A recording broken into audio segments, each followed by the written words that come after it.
Excited na ako makapunta sa probinsya nila Lolo Deo, kuya.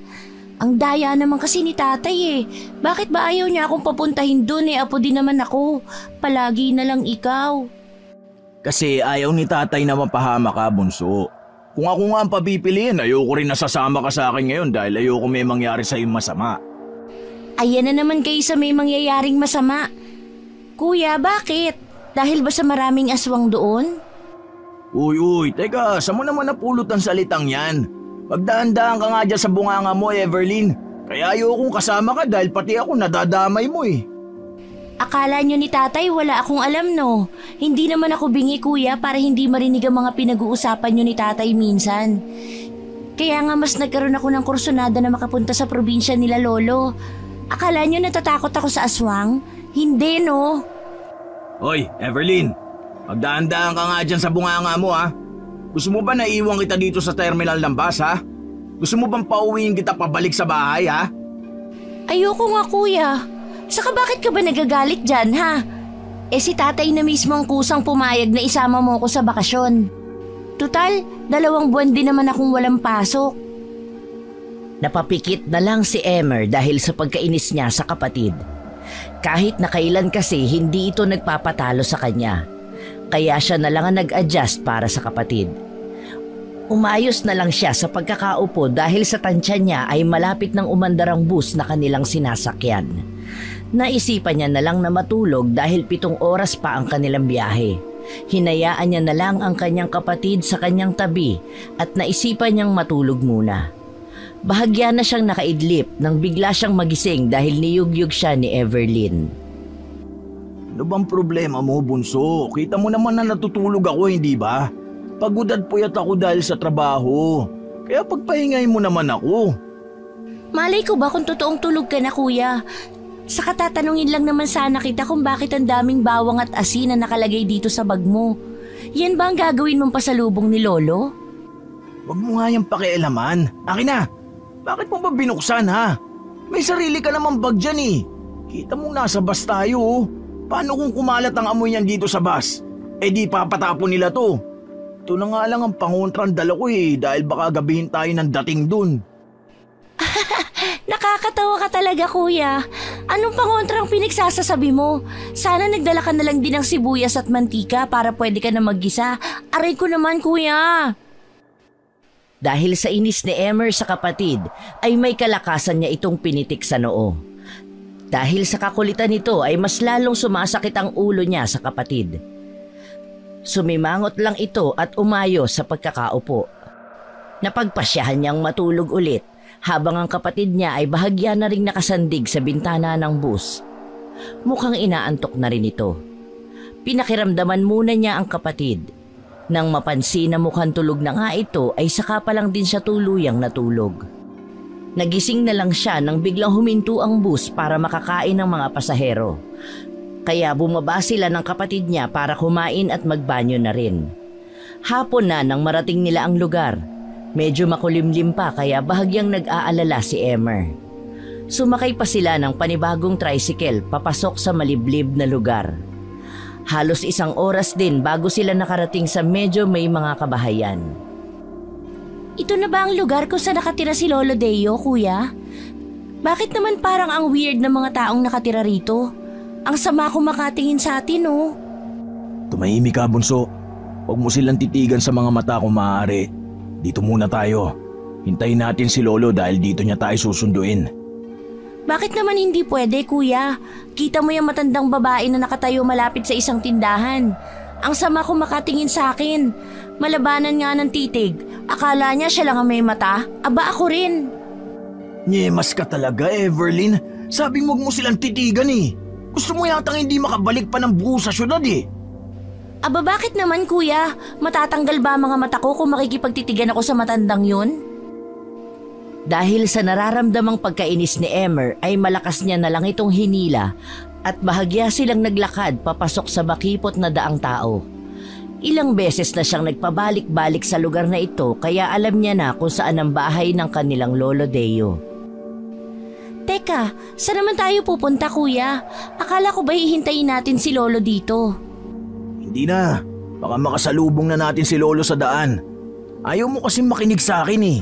Hindi na talaga kita isasama dito sa susunod. Ano na naman ba ang ginawa ko, kuya? Para tinitigan lang yung matanda nagagalit ka na agad dyan. Masama na pala ang tumitig ngayon. Tumahimik ka na nga lang, bunso. Ang dami mong alam sa buhay eh. Oh, nandiyan na pala si Lolo. Lolo Deo. Oh, nandiyan na pala kayo mga apo. Ako, ito na ba si Everlyn? Ang laking bata mo na apo ah. Dati kinakarga pa kita nung bago silang ka pa lang eh. Ngayon na ba? Dalagita ka na. Magandang hapon po, Lolo. Mano po? Mano din po, Lo. Pasensya na kung ngayon lang uli ako nakadalaw ah. Medyo nabisi po sa trabaho eh. Aba, pagpalain nawa kayo mga apo. O siya, wag mo na isipin pa yun na po. Ang mahalaga ay meron ka pa ring oras na dalawin ako. O tayo na, dahil magagabi na. Maraming mga ligaw na mababangis na hayop dito. Baka makursunadahan pa kayo. Akma pa sanang magsasalita ang kapatid niya pero agad niya itong siniko ng bahagya. Pinandilatan niya pa ito ng mata at sinenyasan na tumahimik. Dahil alam niyang magtatanong na naman yon patungkol sa sinabi ng kanilang lolo na mababangis na mga hayop. Habang naglalakad sila ay siya ring padilim ng padilim ang paligid. Medyo umaambon pa sa mga oras na yon. Medyo mahabang lakaran kasi ang kanilang kailangang suungin papasok sa bahay ng kanilang Lolo Deo. Mga 30 minutos din kung lalakarin. Kuya, may naririnig ka bang kakaibang ingay? Ano na naman bang naririnig mo, bunso? Baka guni-guni mo lang yan. Kanina ko pa napapansin na may mga kaluskos akong naririnig na para bang nasa gilid lang ng mga talahiban, kuya. Parang sumasabay sa atin sa paglalakad eh. Yan na ba yung sinasabi mo, Lo, na may mga mababangis na hayop? Teka nga lang, makadampot nga ng bato. Babatuhin ko muna. Kapag yan nasa pulko, tiyak may panglitsyon tayo. Aba, teka lang apo, teka lang. Huwag mong gagawin yan. Malilintigan tayo kapag ginawa mo yan. Hayaan mo muna ang mga naririnig mo. Total malapit na tayo sa bahay eh. Isa pa, hindi yan makakalapit sa atin kaya ipagpatuloy mo lang ang paglalakad mo. Bakit naman tayo malilintikan, Lo? Mga hayop lang naman yan eh. At ang mga hayop itinakda para gawing ulam nating mga tao. Ikaw talaga, hindi bata ka. Ang dami mong alam ano, ang kulit mo pa. Iiling-iling na wika ng kanyang lolo habang siya naman ay inis na inis sa kanyang kapatid sa mga oras na yon. Gustong-gusto niya nang andagukan ng kapatid niya dahil sa pagiging inosente at pagkaignorante nito.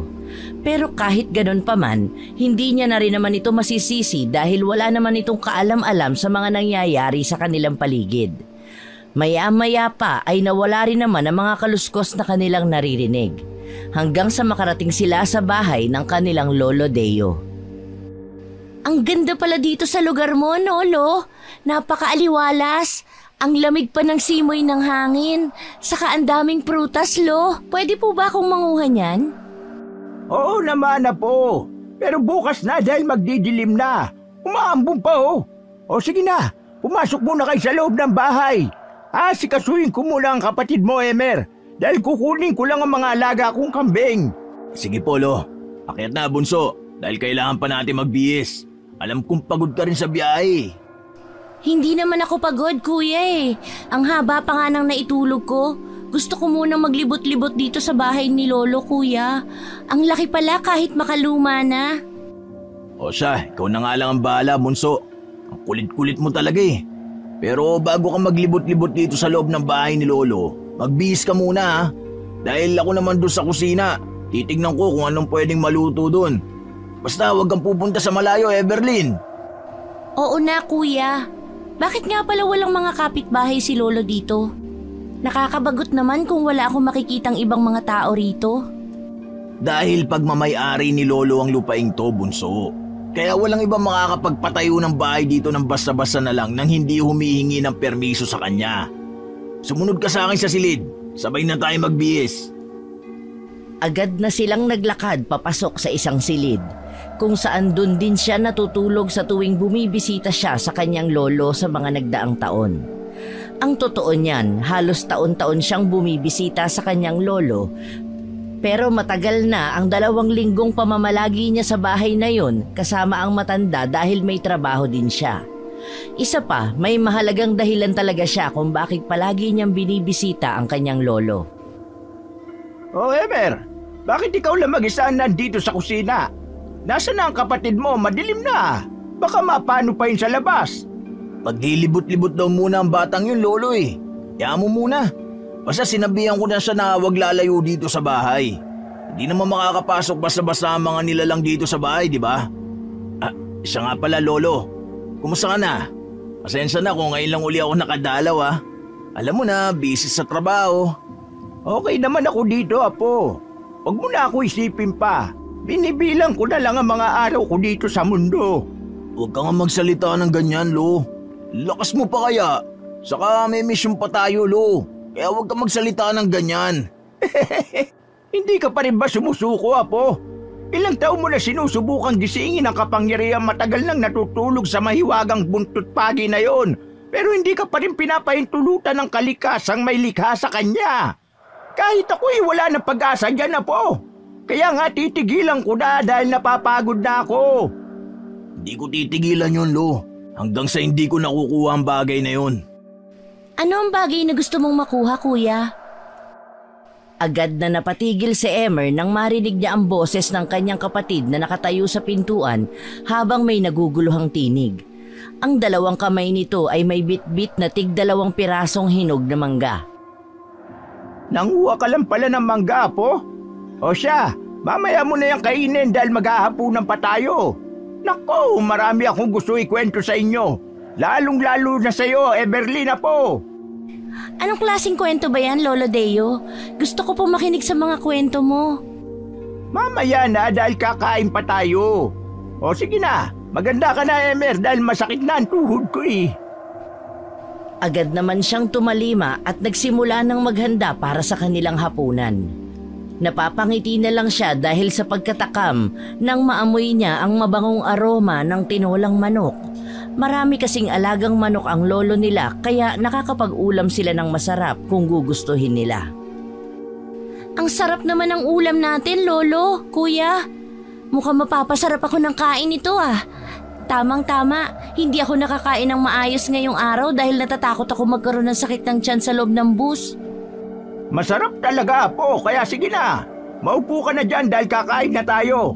Kaya ayoko magpunta ng malayo eh, lalo na kung sasakay pa ng bus. Hindi ko kakayanin yun, lalo pat palagi ako naiihi. Masasanay ka rin habang patagal ng patagal, lolo. Ako nga, kailangan pa uminom ng gamot bago sumakay ng bus eh dahil nasusuka ako. Oh, magugas ka muna ng kamay, bunso. Itabi mo muna yung mga nakuha mo mangga. Yan na lang ang gawin mong panghimagas mamaya. Opo, Kuya. Ay, siya nga pala, Kuya. Taga rito ba yung matandang babae na nakita natin sa tindahan kanina? Yun bang kung makatitig sa akin, parang may ginawa akong masama sa kanya? Nakakatakot talaga siya. Bakit, bunso? Nakita mo ba siya ngayon? Teka lang mga apo. Anong matanda ba sinasabi ninyo? May nakita kasi ako kaninang matanda doon sa baba, Lolo eh. Ang sama kasi kung makatingin sa akin, kaya tinitigan ko rin siya pabalik. Tapos kanina, nung namulot ako ng mga mangga, nagulat ako kasi nakita ko na lang siyang nakatayo malapit sa akin. Kaya dahil sa gulat ko, napatakbo ko papasok ng bakod. Naiwan ko tuloy yung iba ko pang mga napulot na mangga. Sagot naman ang kanyang kapatid. Pagkatapos ay nagsimula na itong maglakad-lakad at tumingin-tingin sa mga kagamitan sa buong bahay. Samantalang silang 2 naman ng kanyang lolo ay nagkukumustahan. Dahil halos 1 taon na rin nung huli siyang makadalaw sa bahay na ito. Kamusta naman ang mga magulang mo sa syudad, Emer? Wala na ba silang balak na dalawin ako dito? Abay, ang tagal na nung huli nila akong binuntahan dito ah. Saka na lang ba sila magbabalak na pumunta dito kapag patay na ako? Okay naman sila doon, lolo. May trabaho kasi silang 2 kaya hindi sila nakakagala. Isa pa, alam nyo na ang dahilan kung bakit ayaw nilang bumisita rito. Kayo naman kasi, Louie. Bakit ba ayaw nyong iwan ng lugar na to? Gayong pwede naman kayong doon na tumira sa syudad kasama namin. Abay, kung pwede lang sana, apo. Pero hindi ko kayang iwan ng lugar na ito eh. Kahit ano man ang mangyari, dito unang sumibol ang pag-iibigan namin ng inyong Lola Suping. Marami kami mga alaala sa bahay na ito. Maging ang ama ninyong dalawa ay dito na pinanganak. Saka nandito ang puntod ng inyong lola. Ang gusto ko kasi, kapag ako naman ang mawawala ay doon ninyo ko ilibing sa tabi niya. Lo, huwag ka nga magsalita ng ganyan eh. Matagal ka pa namin makakasama. At patungkol naman dun kay nanay at tatay, pagpasensyaan nyo na lang sila, Lo. Alam nyo naman ang totoo kung bakit ayaw na nilang bumalik sa lugar na to eh. Bakit kuya? Ano bang meron sa lugar na ito? Ang ganda kaya dito. Mas gugustuhin ko pa nga na dito na lang tumira kasama ka, Lo. Kaysa dun sa syudad na maingay at mapolusyon. Hindi mo alam kung ano sinasabi mo, Bunso. Kung hindi lang sana ako kinausap ni tatay at nanay na isama kita dito para naman makilala mo si Lolo Deo eh, talagang hindi kita isasama dito. Lolo, si kuya. Ang sama-sama. Ay, tigilan mo na nga yung kapatid mo, Emer. O siya, matutulog na tayo. Bukas naman, ha? Ano yun, Lo? Bakit may kumalabog sa bubungan? Baka po may nahulog. Agad silang nagkatinginan nang marinig ang kalabog na yon mula sa bubungan ng kanilang bahay. Mabilis siyang kumilos nang marinig na para bang merong naglalakad sa kanilang bubungan na yari sa lumang yero. Agad siyang lumapit sa kapatid niya at mabilis itong pinatayo. Pumasok ka na sa loob ng kwarto, Bunso. Bilisan mo. Huwag na huwag kang lalabas hanggat hindi pa ako nakakapasok, ha? Naintindihan mo ba ako? Teka lang, kuya. Anong meron? Saka bakit may naglalakad dyan sa bubungan? Huwag mo sabihin na may aswang dito, kuya. Aba, hindi pwedeng hindi ako lalaban, kuya. Ano ba yung kalukuhang pinagsasabi mo, Eberlyn? Pumasok ka na sa loob ng kwarto, Bunso. Bilisan mo na. Sumunod ka na lang sa sinasabi ng kapatid mo, Apo. Sige na, pumasok ka na sa loob ng kwarto. Akmang magsasalita pa sana ang kapatid niya nang makarinig sila ng kalabog na para bang may lumundag mula sa kanilang bubungan pababa sa kanilang bakuran. Kaya agad niyang hinila ang kapatid papasok ng kanilang silid.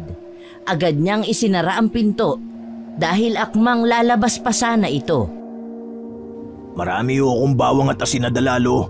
Mukhang hindi na nila lulubayan ng kapatid ko eh. Natatakot ako na baka makuha nila si Eberlyn.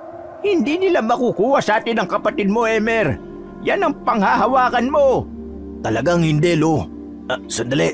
Kukunin ko lang ang mga asin at bawang sa bag ko. O sige, Apo. Lalabas na ako. Ako muna ang haharap sa kanila. Mag-iingat ka, Lo. Susunod ako agad. Hindi na sumagot ang Lolo Deo niya. Basta mabilis itong naglakad papalapit sa malaking pintuan. Habang siya naman ay mabilis na binuksan ang kanyang bag na nakalimutan niyang ipasok sa kanilang silid kanina. Mabilis niyang dinikdik ang bawang nang may makita siyang matigas na bagay. Agad niya itong hinalo sa asin at mabilis na tumakbo papalabas ng bahay. Pagkalabas niya sa mismong pintuan ay bahagya pa siyang natigilan nang makita ang isang nakakatakot na nilalang habang nakatayo sa hindi kalayuan ng kanyang lolo. Agad naman siyang lumapit sa kanyang lolo at tumabi rito. Umalis ka na rito sa pamamahay ko, Suling! Kahit ano pang gawin mo pagpupumilit ay hindi mo makukuha mula sa akin ang mga apo ko! Sarili mo lang ang niloloko mo, Deo. Kahit ano pang gawin mong pagpupumilit na hindi ko sila makukuha mula sa'yo, ay hindi ka magtatagumpay. Nagkakamali ka. Gagawin ko na ang lahat ngayon para makuha ko mula sa'yo ang mga apo ko. Nahihibang ka na. Bakit ba ayaw mo na lang kaming pakawalan? Pwede ka naman maghanap ng ibang mga taong pwede mong mapasahan ang mutya mo eh. Kaya tigilan mo na kami. At wag na wag mong gagalawin ng kapatid ko kung ayaw mo ako mismo ang pumatay sa'yo. He! Nararamdaman ko ang malakas na puwersang bumabalot sa pagkatao ng kapatid mo. Kaya siya na ang napili ko para sa susunod na tagapangalaga ng mga angka natin. Kaya hindi niyo ako mapipigilan sa gusto ko. Yun ay kung magagawa mo. Subukan mo lang na gawin yung binabalak mo sa kapatid ko. Kahit kadugo pa kita, hindi ako magdadalawang isip na patayin ka. Tama na, Suling! Umalis ka na bago pa magdilim ang paningin ko sa'yo at mapatay kita! Sumusobra ka na! Bakit ba ayaw mo na lang kaming tigilan? Umalis ka na lang sa lugar na ito at magpakalayo-layo na lang! Aalis lang ako sa lugar na ito kapag naisakatuparan ko na ang nais ko, Deo. Yan ang pakatandaan mo. Simula pa lang ito. Kaya humanda ka na dahil simula sa oras na ito ay hindi ko na kayo titigilan hanggat hindi ko nakukuha ang isa sa mga apo mo. Kung tutuusin, ako naman talaga ang may karapatan sa kanila at hindi ikaw. Tama na ang matagal na panahong inangkin mo sila na para bang ikaw ang totoong naghirap. Pinagbigyan na kita sa mahabang panahon, kaya panahon na upang kunin ko kung ano man ang akin. Pagkatapos sabihin niyo ng matanda ay mabilis itong nag-anyong aswang. Humaba ang mga kuko at pangil nito. Umitim ang balat at biglang tinubuan ng mga maiitim na balahibo ang mukha. Pagkatapos ay mabilis itong lumundag papalayo sa kanilang bakuran. Laking pasasalamat na lang nila dahil may buwan. Kahit hindi naman ito kalakihan, nakakatulong pa rin ito para makita nila ang totoong itsura ng matanda. Mukhang kinakailangan ko na magawa ang matagal ko ng gusto, Lolo Deo. Kaya pakiusap, tulungan mo akong buhayin ang kapangyarihan na matagal nang natutulog sa buntot na pagi na yon, Lolo. Natatakot ako na baka makuha niya sa atin ang kapatid ko.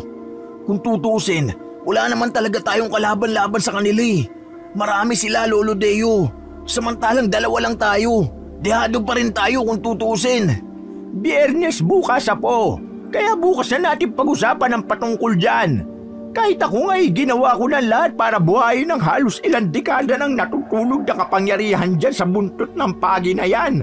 Pero talagang hindi gumagana ang mga orasyon na ginagawa ko, Apo. Kaya wala tayong kasiguraduhan kung mabubuhay mo ba ang kapangyarihan ng buntot pagi ni Tatay. Baka nga may iba pang paraan, Lolo Deo. Hindi maaaring wala tayong panlaban. Natitiyak kong darating ang mga araw na sasalakayin tayo ng matandang yun dito at ang mga kampon niya. Ay, tara na, Apo. Bukas na natin itong pag-usapan. Baka na paano na ang kapatid mo ngayon doon sa loob. Gabi na, matutulog na tayo. Sige, Polo. Maikling sagot niya pagkatapos ay agad na sumunod sa matanda papasok ng bahay. Mabilis naman niyang binuksan ang kanilang silid. Napahinga na lang siya ng maluwag nang makitang nakatulog na sa banig si Everlyn. Inayos niya na lang ang kumot nito bago tumabi sa pagtulog ng kanyang kapatid. At hindi kalaunan ay nakatulog na rin siya. Kinabukasan ay tanghali na siya nang magising. Pagtingin niya sa kanyang katabi ay wala na doon si Everlyn kaya mabilis siyang napabalikwas ng bangon. Doon lang siya nakahinga ng maluwag nang marinig ang boses nitong nakikipagkwentuhan sa kanilang Lolo Deo. Oh, tinanghali ka na ng gising, Kuya Emer. Nasa kusina ang pagkain mo. Magmumug ka muna dahil umaabot dito yung hininga mo. Hindi nakaaya-aya. Ha! Mamaya ka lang sa akin, bunso. Hindi kita pasasamahin maligo ng batis. Manigas ka. May batis dito, Kuya? Nagbibiro lang naman ako eh. Ang pogi-pogi mo kaya, saka ang bango ng hininga mo. Amoy patay, amoy halimuyak ng bulaklak na nalanta. Aray ko naman, Kuya! Bakit ka nang babatok? Akala mo ba makakasama ka sa akin dito sa susunod na bata ka? Ang dami mong alam sa buhay. Lolo, si Kuya kinutusan ako. Saka kahit naman hindi mo ako isama dito, okay lang. Walang problema dahil kabisado ko na ang daan. Saka wag mo nga akong tawagin bata. Dalaga na ako, Kuya. 15 na ako. Wala akong pakialam, Everlyn. Kaya umayos ka dyan kung ayaw mo ngayon din mismo. Babalik na tayo sa syudad. Ito naman si Kuya, di na mabiro. O siya. Magsitigil na nga kayong dalawa dyan. Kumain ka na doon, Emer. Dahil tayong tatlo ang pupunta sa batis ngayon dahil maglalaba din ako. Titignan ko rin ang mga tanim ko doon, mga mais. Baka pwede nang anihin ang makabenta na tayo. Oh, narinig mo si Lolo, Kuya? Kumain ka na doon. Panira ka ng usapan eh. Alis na, Kuya. Siya nga pala, Lolo. Totoo ba na makapangyarihan ang buntot pagi na yun? Pwede ko po bang makita, Lo? Malay natin, ako pala ang matagal na hinihintay nun at ako ang makakapagpagising sa matagal nang natutulog nitong kapangyarihan. Agad na kumunot ang noo niya nang marinig ang sinabi ng kanyang kapatid, kaya napabaling siya sa mga ito. Hindi niya alam na sinabi na pala ng kanyang Lolo Deo ang tungkol sa buntot pagi na yon. Ang bagay na siyang dahilan kung bakit halos taon-taon nagpupunta siya sa lugar na ito. Napapailing na lang siya at agad na nagpunta sa kusina. Hindi niya na pinansin pa ang usapan ng mga ito dahil alam naman din niya na malabong mangyari na ang kapatid niya ang magpapagising sa kapangyarihan ng buntot pagi na minana pa ng kanyang lolo Deo mula sa ama nito. Nagmumugmuna siya bago nagsimulang kumain dahil marami pa silang dapat puntahan ngayong araw. Isa na doon ay ang balak nilang pagligo sa may batis na nasa ibabang bahagi ng lupaing pagmamay-ari lang din ng kanyang lolo. Pagkatapos niyang kumain ay nagpahinga pa siya saglit. Pagkatapos ay nagkayayaan na silang magtungo sa batis dahil medyo tirik na ang araw kaya sobrang init. Malayo bang eskwelahan dito, Lolo? Parang gusto ko na kasi na dito na lang ako tumira sa bahay mo. Mas gusto ko pa rito kaysa dun sa syudad. Papayag ka ba na dumito na ako, Lo? Magtigil ka nga dyan, bunso. Hindi pwede na dito ka mag-aral. Delikado para sa yung lugar na to. Saka ang layo na eskwelahan dito. Nasa kabilang sityo pa. Tama nga, Kuya Emer mo, Apo. Hindi ka pwede manatili dito na matagal dahil may mga bagay na mahirap maintindihan. Lahat naman po ng bagay dito sa mundo ay mahirap maintindihan. Pero Lolo, alam mo bang nanaginip ako kagabi? Parang totoo eh. Nakakatakot nga lang ang itsura ng matandang lalaki. Teka, nanaginip ka, Apo? Ano naman ang panaginip na yon, ha? At sino naman ang matandang lalaki sinasabi mo? May sinabi ba siya sa iyo, Apo? Opo, Lo. Ang sabi niya sa akin, bakit ngayon lang daw ako? Matagal niya na raw akong hinihintay. Hindi ko nga humaintindihan yun, Lo eh. Sino kaya yun? Dahil sa sinabi ng kanyang kapatid, ay mabilis na nagkatinginan silang dalawa ng kanyang lolo. Alam niya na kahit ito ay naguguluhan din. Saglit kasi silang huminto dahil sa sinabi ni Everlyn. Agad nilang naibaling ang kanilang paningin nang magsalita ito ulit. Saka Lolo, yung matandang lalaki po parang kamukha mo eh. Nung una nga akala ko ikaw yun. Agad na silang natahimik at nagsimula ng maglakad ulit. Kahit siya ay naguguluhan din sa mga pangyayari. Napapailing na lang at mabilis na naglakad kasunod ng kapatid niya. Makalipas ang 2 araw ay doon niya lang nakita ang kapatid niyang napagod ng husto. Sinulit kasi talaga nito ang bawat mga oras na maglibot-libot sa lupain ng kanyang lolo Deo. Hindi naman ito gaanong kalakihan dahil 2 ektarya lang naman yun. Pero maraming mga tanim. Isa na roon ang mga prutas at mais na siyang pinagkukuhanan ng pang-araw-araw na gastusin ng kanyang lolo Deo. Tama na nga yan, mga Apo. Kakain na tayo! Bakit ba kayo nag-aagahan ng mangga, ha? Abay, wala pa kayong agahan, ha? Ngayon lang ito, Lolo Deo. Sayang din naman kasi kung hindi namin kakainin.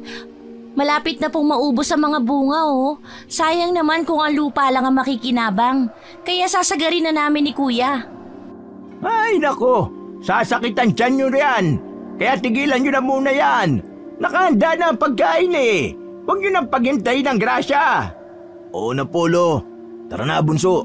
Babalikan na lang natin yung mamaya. Mamayang hapon ulit natin kakainin ang mga natira. O sige, Kuya. Teka, ikaw na naman, Lola. Ang aga-aga mo namang bumisita.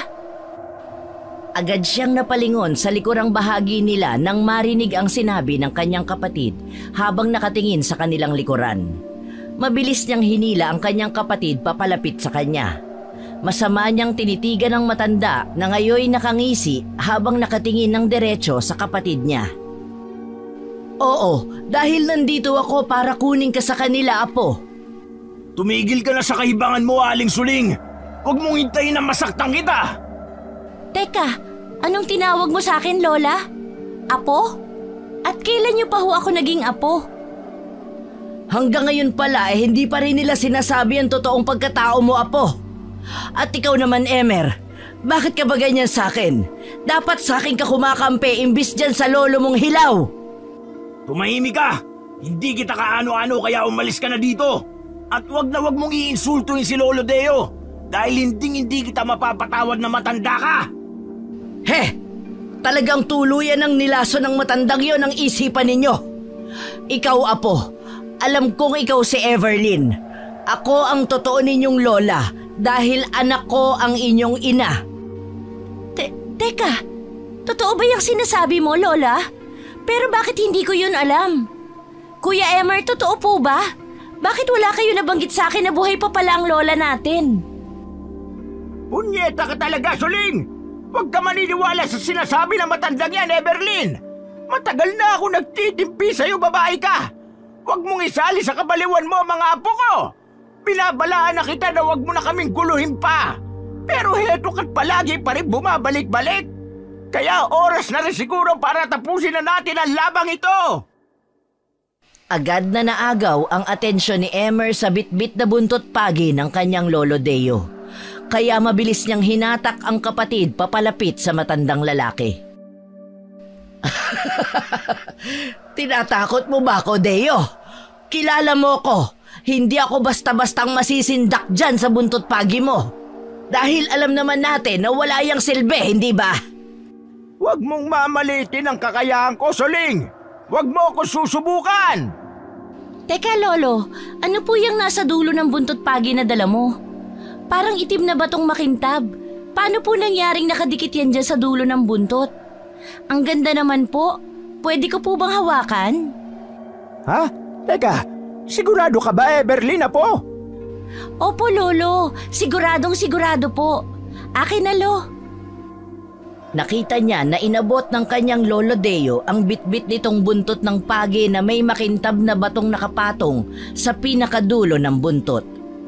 Nang mahawakan na ito ni Everlyn ay nagulat sila dahil bigla na lang nitong nabitawan ang bitbit na buntot pagi na para bang nakuryente. Oh, bakit? Ano nangyari sa iyo, Apo? Bakit parang bigla ka nasaktan na mahawakan mo ang buntot pagi? Anong nararamdaman mo? Lo, para ako nakuryente. Para po kasi may boltaheng biglang pumasok sa katawan ko. Ang sakit po. Ano? Totoo ba yan, Apo? Diyos ko, Emer. Siya yata ang itinakda ng mahiwagang buntot pagi na ito. Hawakan mo nga uli, Apo. Pero natatakot ako, Lolo. Baka makuryente na naman ako. Susubukan mo lang naman, Apo eh. May gusto lang akong alamin. Tama si Lolo Deo, Bunso. Subukan mo uling hawakan ng buntot pagi na yan.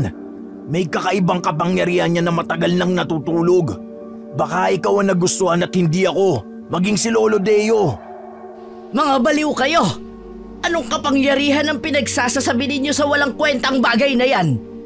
Everlyn, halika, sumama ka sa akin, Apo. Ako ang totoo mong lola at hindi ang matandang yan.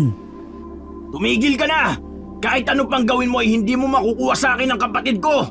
Mapapatay mo muna ako, Aling Suling! Kung ganon, kung hindi ko kayo makukuha sa magandang paraan, kukunin ko na lang ang isa sa inyo ng sapilitan. Pagkatapos sabihin yon ng matandang babae, ay nagulat na lang sila dahil sa bigla nitong pagbabagong anyo. Kaya agad siyang napaatras at mabilis na hinawakan ang kamay ng kanyang kapatid. Ilang beses na akong nakikiusap sa inyo, pero patuloy niyo pa rin akong tinatanggihan.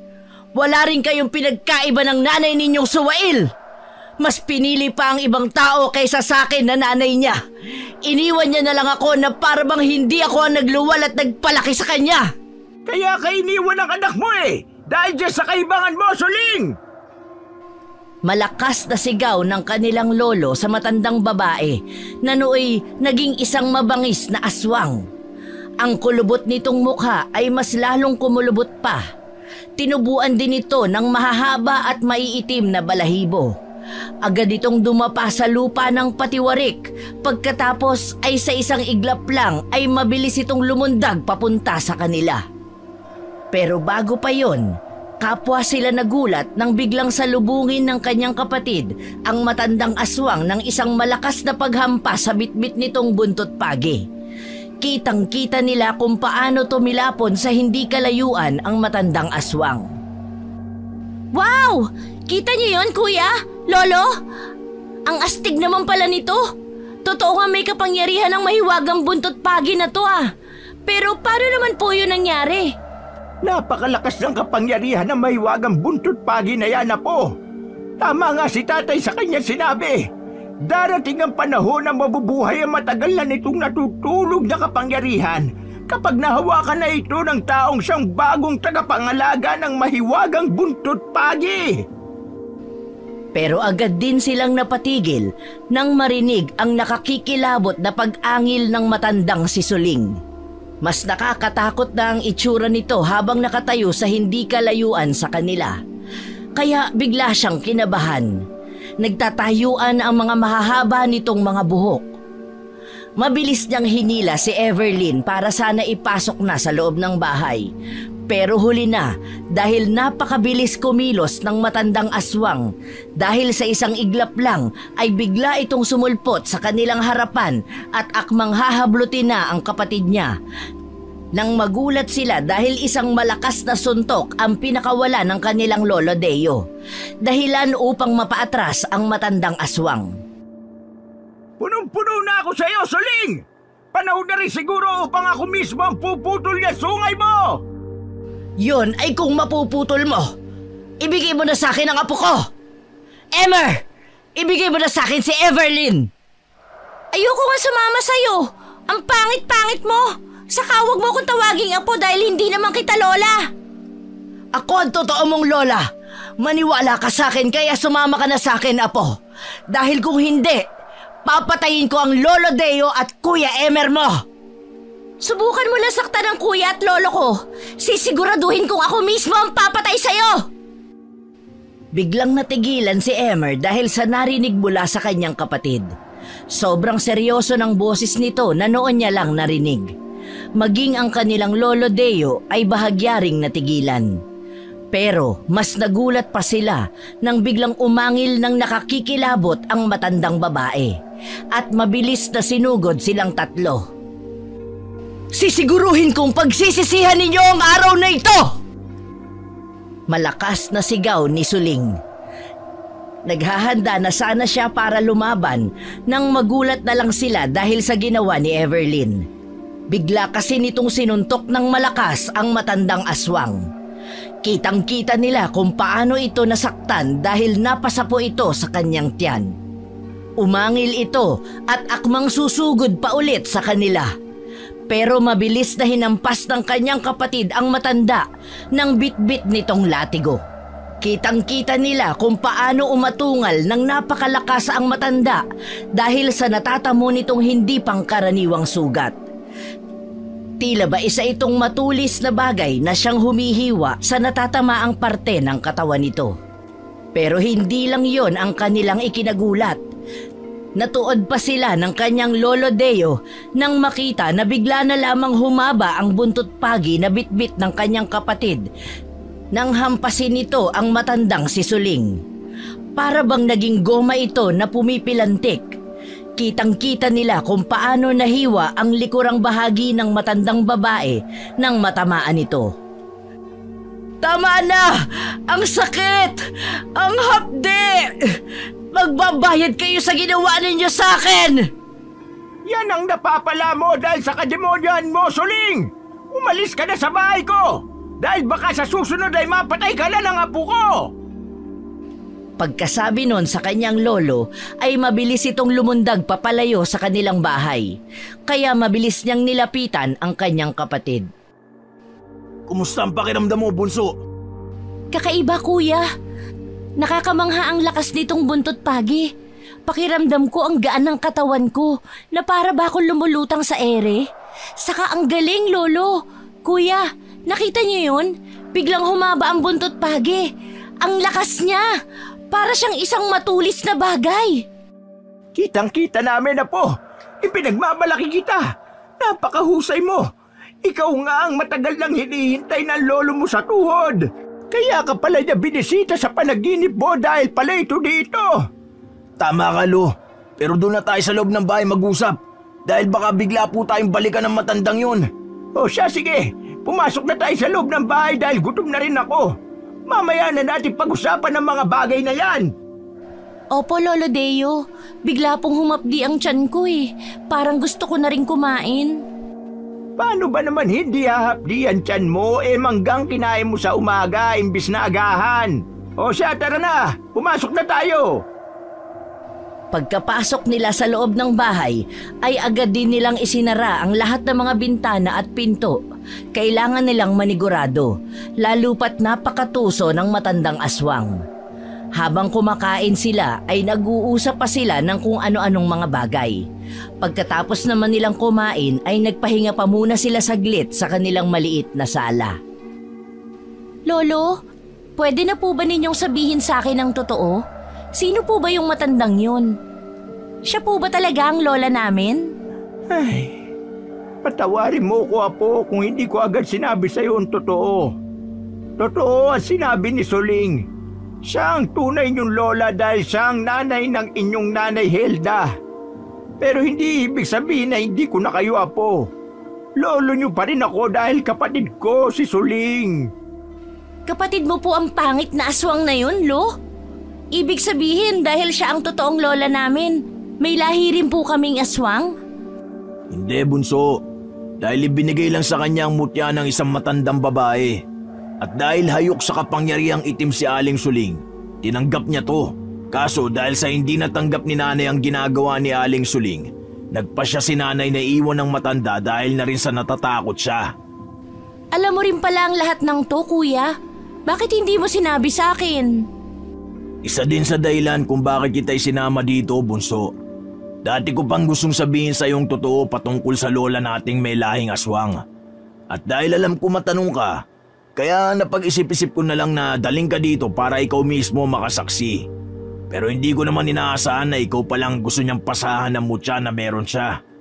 Pero hindi ako papayag na mangyari yung, Bunso. Magkakamatayan muna kami bago kanyang makuha mula sa akin. Huwag kang mag-alala, kuya. Hindi naman ako sasama sa kanya eh. Ayoko rin na maging aswang kagaya niya. Saka Lo, yung tungkol pala dyan sa buntot page, bakit kakaibang lakas ang nararamdaman ko nang mahawakan ko to? Dahil ikaw ang pinili ng mutya at ng buntot page, Apo. Kaya pala nagpapakita sa si tatay sa panaginip mo. Dahil ikaw pala matagal niya nang hinihintay. Tatay po? Tatay mo yung nagpapakita sa akin sa panaginip ko na nagsasabing matagal niya na akong hinihintay? Oo, Apo. Siya ang totoong nagmamayari ng buntot pagi na yan. Isa yang mahiwaga dahil may malakas na kapangyarihan yan na siyang pupuksa sa mga masasamang nilalang na nabubuhay dito sa mundo. Pupuksa? Kung ganun, maaari kong mapuksa ang mga aswang, Lolo. Pero hindi ko po siya pwedeng patayin dahil siya pa rin ang lola ko. Hindi mo naman kailangan patayin si Suling, Apo. Ang kailangan lang natin gawin ay makuha ang mutya na nasa loob ng katawan niya. Pero paano naman yun makukuha, Lo? Ilang dekada nang nasa katawan ni Aling Suling ang mutya na yun. Maaring ikamatay yun ng matandang yun kapag pinilit nating makuha. Agad na natahimik ang dalawa dahil sa sinabi ni Emer. Walang kasiguraduhan kung makukuha pa ba nila ang mutya sa loob ng katawan ng matanda.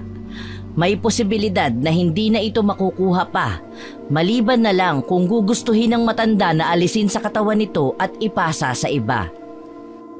Kailangan natin maghanda dahil may kutob akong sasalakayin tayo ng babaeng yun dito. Maraming nahawaan ng babaeng yun sa lugar na ito kaya huwag kayong magpakampante. Kahit nasugatan yun, pwede naman niyang gamutin ang kanyang sarili. Anong gagawin natin, Lo? Kung totoo na ako ang napili na bagong tagapagmana ng buntot pagi na ito, ibig sabihin may magagawa ako. Hindi ka pwede magpadalos-dalos, Bunso. Bata ka pa at walang alam sa pakikipaglaban. Mapapahama ka lang at ayoko mangyari yun. Sinabi nang hindi na ako bata, kuya eh. Dalaga na ako at marami akong alam pagdating sa pakikipaglaban. At saan mo naman natutunan ng makipaglaban, Aber? Sa pelikula, syempre. Aray naman, kuya. Bakit ka na naman ang babatok dyan? Umayos ka nga, Bunso. Wala tayo sa palabas kaya umayos ka, ha? Nasa totoong mundo tayo na posibleng makakalaban ang mga totoong aswang. Maayos naman ako, kuya.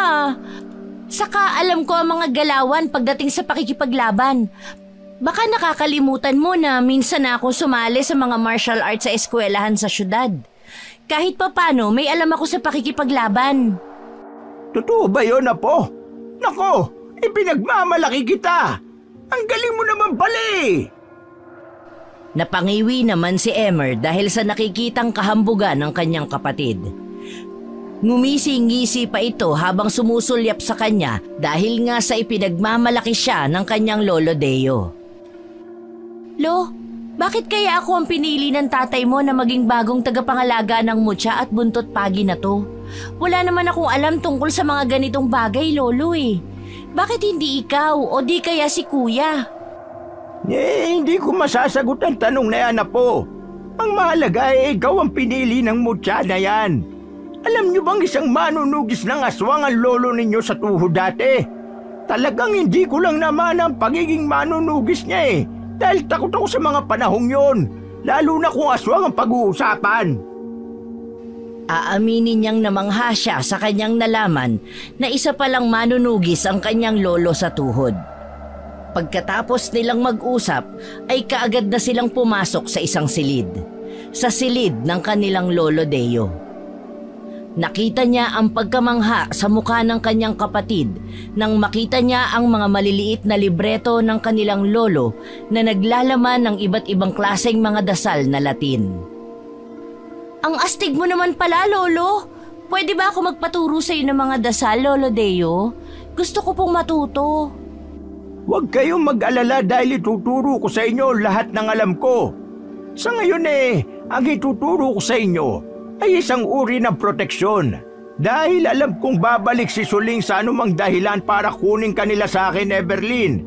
Hindi ako papayag na mangyari yon. Kaya kinakailangan natin maghanda. Huwag kang mag-alala, Lo. Wala naman akong balak na sumama sa kanya kahit siya pa ang lola ko kung gagawin niya lang pala akong aswang. Isasama ka namin sa syudad pagbalik namin ni Bunsolo. Dahil alam kong namimiss ka na rin nila nanay at tatay eh. Natatakot lang talaga sila na pumunta dito dahil ayaw na nilang maulit pa ang nangyari dati. Bakit? Ano bang nangyari dati, Kuya Emer? Gusto ring hawaan ni Aling Suling si Nanay Bunso. At dahil ayaw pumayag ni Nanay, gusto niya sana kaming patayin ni Tatay. Ipinagbubuntis ka pa nun ni Nanay eh. Kaya dito kami tumakbo kay Lolo Deo para manghingi ng tulong. Hanggang sa mailuwal ka nga. Tama ang kuya mo, Apo. Kaya alam kong hindi na naman titigil ang babaeng yun hanggat hindi kanya nakukuha. Kaya ihanda nyo na sarili nyo sa gaganapin natin pagsasanay at pagbigkas ng mga buhay na salita. Kaagad silang naghanda at sa buong araw nilang pagsasanay ay talaga namang mayroon din silang natutunan. Nang sumapit naman ang gabi ay nagsihanda na sila sa maaaring pagsalakay ng mga aswang. Pero mag-uumaga na ay walang mga aswang na sumugod sa kanilang bahay. Hanggang sa sumapit na ang umaga. Sa sala na sila nakatulog lahat dahil sa paghahanda sa kung ano man ang maaaring mangyari. Umaga na pala. Nakatulog na ako sa paghihintay na sumalakay sa atin ng mga aswang. Pero bakit wala naman, Kuya, Lolo? Kahit ako nga hindi ko alam, Bunso. Iba ang kutob ko sa pangyayaring ito, mga apo. Alam ko may masamang nangyayari na hindi pa natin alam. Ano naman po ang ibig niyong sabihin? Yan ang hindi natin alam. Pero sige na, bumangon na kayo dyan para makapaghanda na tayo ng ating umagahan. Gusto niyo ba na maligo muna tayo bago kumain, ha? Maligo muna tayo, Lo. Di pa naman ako gutom eh. Ikaw, Bunso, baka gusto mo magkape muna. Dinamay mo pa ako, Kuya. Hindi naman ako umiinom ng kape eh. Ikaw tong adik sa kape. Nakakatuwa talaga kayong dalawang panoorin.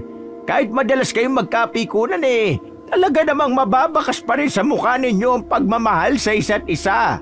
Mahal ko naman talaga ang makulit na batang ito, Lolo. Kahit madalas ako nitong iniinis, ayoko pa rin na may masamang mangyari sa kanya.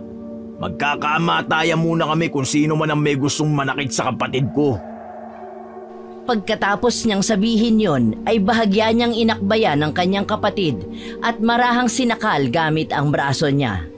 Tawang-tawa naman ang kanilang Lolo Deo habang nakamasid sa kanila. lalong-lalo na sa kapatid niyang nagpupumiglas dahil gustong makawala sa pangiinis niya.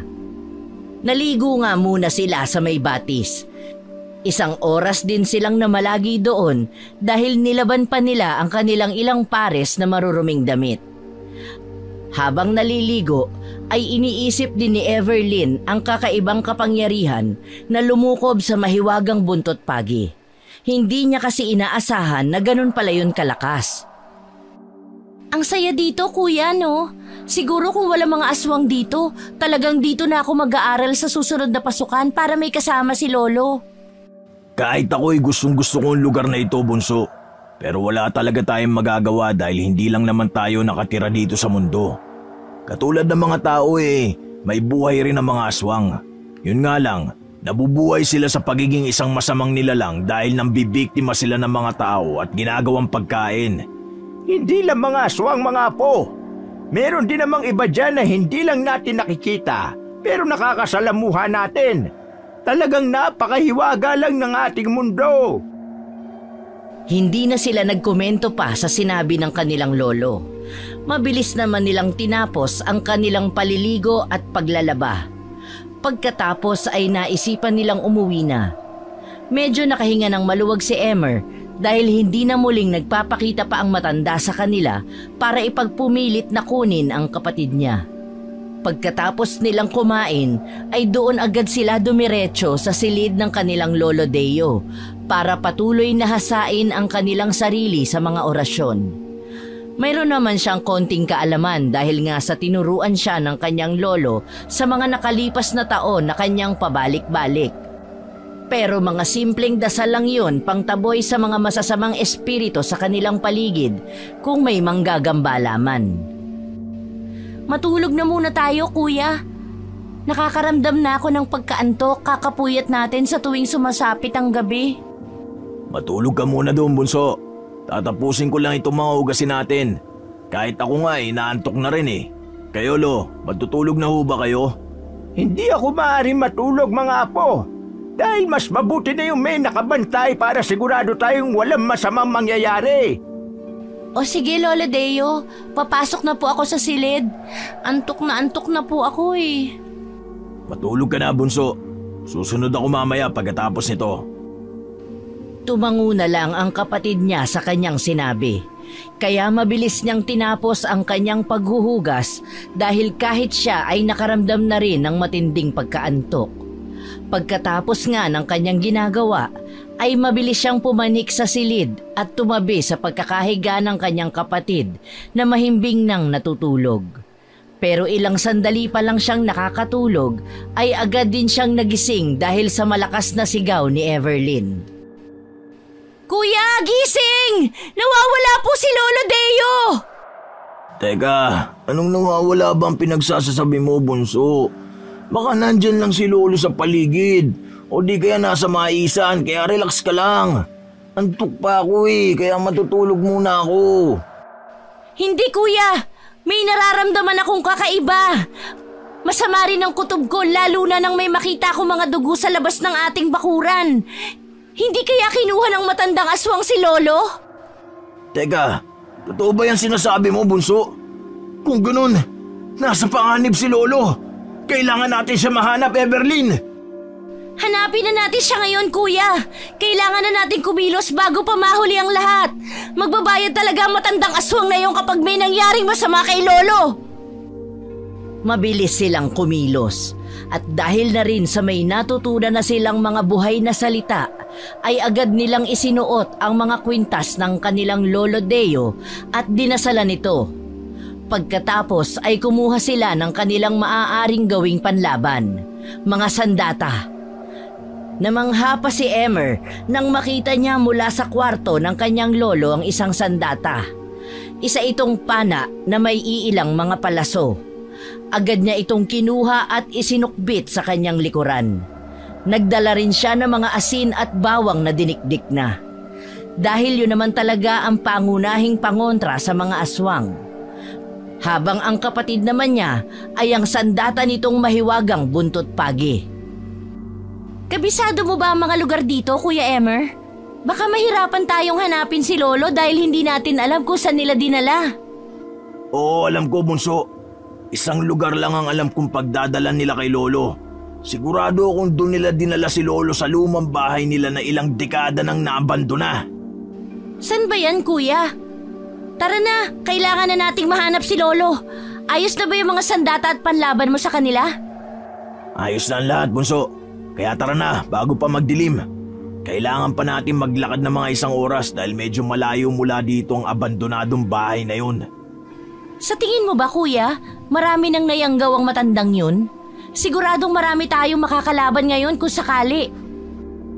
Hindi na sumagot pa si Everlyn sa sinabi niya. Kaya nagsimula na silang maglakad para hanapin ang kanilang nawawalang si Lolo Deo. Habang nasa daan pa lang sila, nararamdaman na kaagad niya ang kakaibang bumabalot sa buong paligid na para bang may nakasunod sa bawat mga galaw niya. Agad niyang kinapa sa kanyang leeg ang nakuha niyang kwintas kanina sa mga gamit ng kanyang Lolo Deo. Isang kwintas na kulay itim na patatsulok na may malaking mata sa gitna. Isang pangkalahatang proteksyon para sa mga masasamang elemento maging sa mga aswang. Isa itong Tres Pico Dignum at ang nagmamay-ari pa nun ay ang kanilang lolong matagal ng yumao. Kasama ito sa mahiwagang buntot pagi na may tangan ng mutya ng kidlat. Nararamdaman ko sila sa paligid, Kuya. Mukhang planado nga ang lahat. Sinadya nilang kunin si Lolo Deo para tayo mismo ang pumunta sa kanila. Hindi talaga titigil ang matandang yun hanggat wala siyang nakukuha sa atin, Bunso. Ang kailangan lang nating gawin ngayon ay mag-ingat. Tuso ang mga aswang. Hindi pa natin alam kung ano pa ang kaya nilang gawin. Basta ang alam ko, malalakas silang lahat. Kahit na kailan hindi ako sasama sa matandang yun, Kuya. Mamamatay muna ako. Hindi yan mangyayari, Bunso. Lalo pa ngayon na may kakayahan na tayong labanan sila. Lalo na ikaw na nasa iyo na ang mahiwagang buntot pagi na yan. Hindi na ulit sila nag-imikan at ipinagpatuloy na lang ang kanilang paglalakad. Hanggang sa pagkarating nila sa mga kabahayan ay tahimik na ang buong lugar na para bang takot lumabas ang mga ito. Dahil nag-aagawan pa nga lang ang liwanag at dilim, wala nang mga taong pagala-gala sa paligid. Nang malampasan na nila ang mga kabahayan, ay ang mga naglalakihang mga punong kahoy naman ang bumungad sa kanila. Kaya kinakailangan pa nilang suungin yon dahil nasa gitna ng gubat ang abandonadong bahay na pagmamay-ari pa ng kanilang lolo sa tuhod.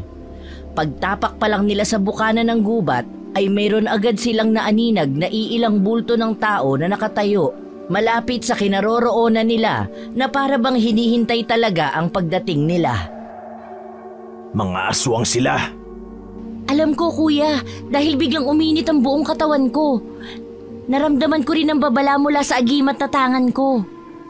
Lalabanan natin sila. Alam kong matatalo natin dahil 4 lang sila.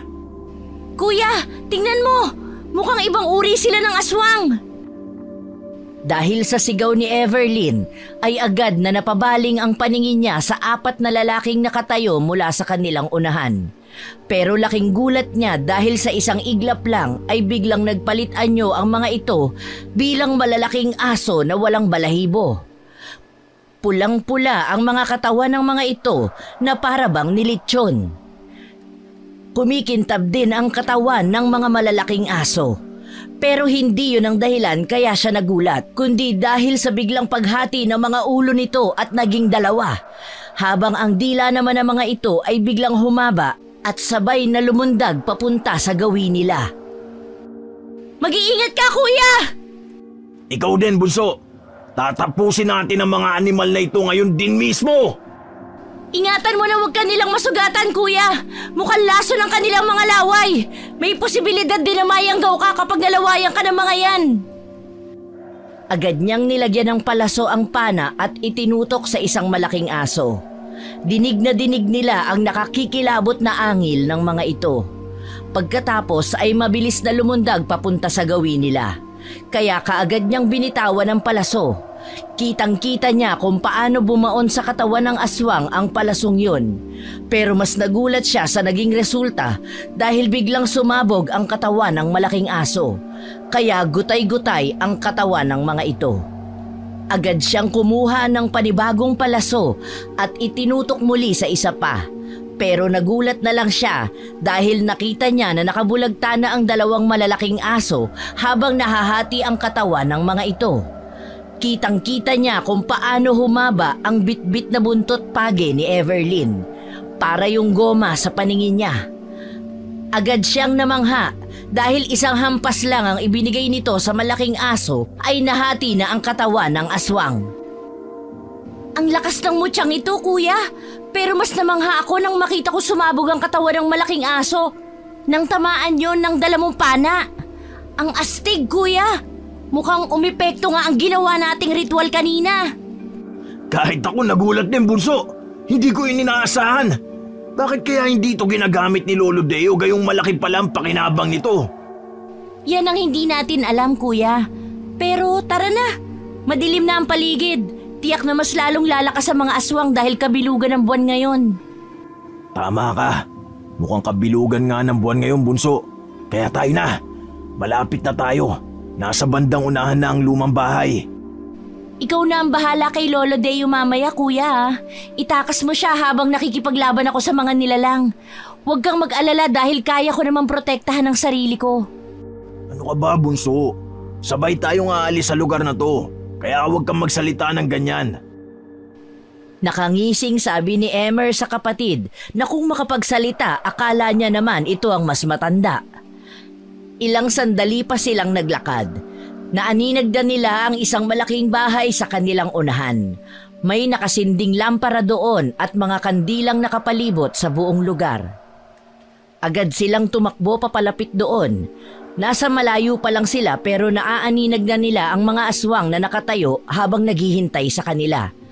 Pero mas natuon ang atensyon nila sa isang malaking puno na nasa bakuran, kung saan nakikita nila na nakagapos doon ang kanilang Lolo Deo habang duguan at wala ng malay. Akmang tatakbuhin na sana nila ang distansya na namamagitan sa kanilang Lolo Deo, pero hindi natuloy dahil biglang humarang ang maraming malalaking aso sa kanila. Biglang nilukuban ng matinding takot si Emer nang makita niya ang biglang paglitaw ng matandang aswang mula sa tabi ng kanilang Lolo Deo at mabilis nitong tinutukan ng matulis na bagay ang leeg nito at mabangis na lumingon sa kanila. Kanina ko pa kayo hinihintay, mga apo. Nagustuhan niyo ba ang regalo ko? Baliw ka na nga! Bitiwan mo si Lolo Deo kung ayaw mo magkamatayan tayong lahat dito! Tinatakot mo ba ako? Mga hangal! Ano bang ipinagmamalaki ninyo? Yung mga agimat kuno ninyong dala na wala namang kwenta? Sumama na kayo sa akin kapalit ng kalayaan ng lolo ninyo! Hindi pa kami baliw ni kuya para maniwala dyan sa mga kabaliwan mo. Wala ka talagang puso! Wala ka sinasanto! Pati si lolo na wala namang ginagawa sa'yo, dinadamay mo pa! Huwag nang maraming satsat.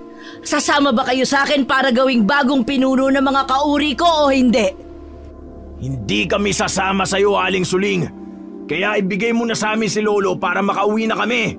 Bakit ba ayaw mo na lang kaming lubayan? Kung ikaw ang totoo naming lola, bakit mo kami ginaganito? Bakit mas pipiliin mo pang mapasama kami gayong may ibang landas kaming tinatahak? Dahil kayo ang magbabayad sa ginawang pang-iwan sa akin ng inyong ina. Dinamdam ko ang pagtalikod niya sa akin. Sinuway niya ang gusto kong mangyari para sa ikabubuti niya. Nababaliw na nga kayo. Sa bagay, hindi na kami dapat pang magtaka kung bakit mo nagagawa sa akin to. Dahil ang sarili mo ang anak, kaya mong gamitin sa kademonyohan mo, kami pa kaya. Wala na kaming pagpipilian pa ng kapatid ko kung hindi ay ang labanan kayo. Talagang sinusubukan niyo ako. Pwes, magdusa kayo dahil papatayin ko na lang ang walang kwentang matandang ito! Pagkatapos isigaw yon ng matandang aswang, ay bigla itong nagsenya sa mga aswang para sugurin silang magkapatid. Agad silang naging alerto ng sabay-sabay at nagpalit ng anyo ang mga ito. Katulad nga nung 4 nilang nakaengkwentro kanina, ay nagpalit anyo ang mga ito bilang malalaking aso na makintab ang katawan. At higit pa roon, nahahati ang ulo ng mga ito at humahaba ang mga dila. Agad bumunot ng palaso si Emmer upang ipangbala sa kanyang pana. At katulad nga nung una, bawat nilalang na matamaan niya ng palaso ay pumuputok ang katawan, habang ang kapatid niya namang si Everlyn ay parang hangin sa bilis ang kilos. Kitang-kita niya kung paano hatawin ng kanyang kapatid ang mga aswang. At ang bawat natatamaan ng bitbit niyang buntot pagi na may tangang mutya ng kidlat ay nahahati. Hindi pa rin siya makapaniwala sa kakayahan ng buntot pagi na yun, dahil may kakayahan itong humaba at pumilantik. Mga animal kayo! Anong ginawa ninyo sa mga alipin ko? Ilang taon ko silang pinaghirapang alagaan, pero sa isang iglap lang, inubos ninyo sila! Papatayin ko kayong mga animal kayo! Kayo naman ang may kasalanan kung bakit nangyari ang lahat ng ito. Kung hindi sana kayo mapilit at kung hindi sana ninyo pinakialaman si Lolo. Mga hangal kayo! Sa tingin nyo ba makakalabas pa kayo ng buhay dito sa gubat na ito? Hindi na! Dahil ako mismo ang papatay sa inyong tatlo at uunahin ko na ang matandang ito! Pagkatapos yung isigaw ng matanda ay nagulat na lang sila dahil bigla nitong ibinaon ang matutulis nitong mga kuko sa katawan ng kanilang Lolo Deo na wala pa ring malay. Pakiramdam ni Emmer ay bigla siyang nabingi dahil sa kanyang nasaksihan. Hindi! Lolo! Ang malakas na sigaw ni Everlyn ang nagpapukaw sa pagkatulala niya. Kasunod nun, nakita na lang niya itong parang kidlat na biglang sumulpot sa harapan ng matandang aswang. Hinampas ng malakas ni Everlyn si Suling gamit ang bitbit nitong buntot pagi. Pero parang hangin din sa bilis ang mga galaw nito at biglang nawala sa harapan ng kapatid niya. Habang siya naman ay mabilis na kumilos para puntahan ang kanyang Lolo Deo na tuluyan ng binawian ng buhay. Sumigaw siya ng malakas habang yakap ito ng mahigpit.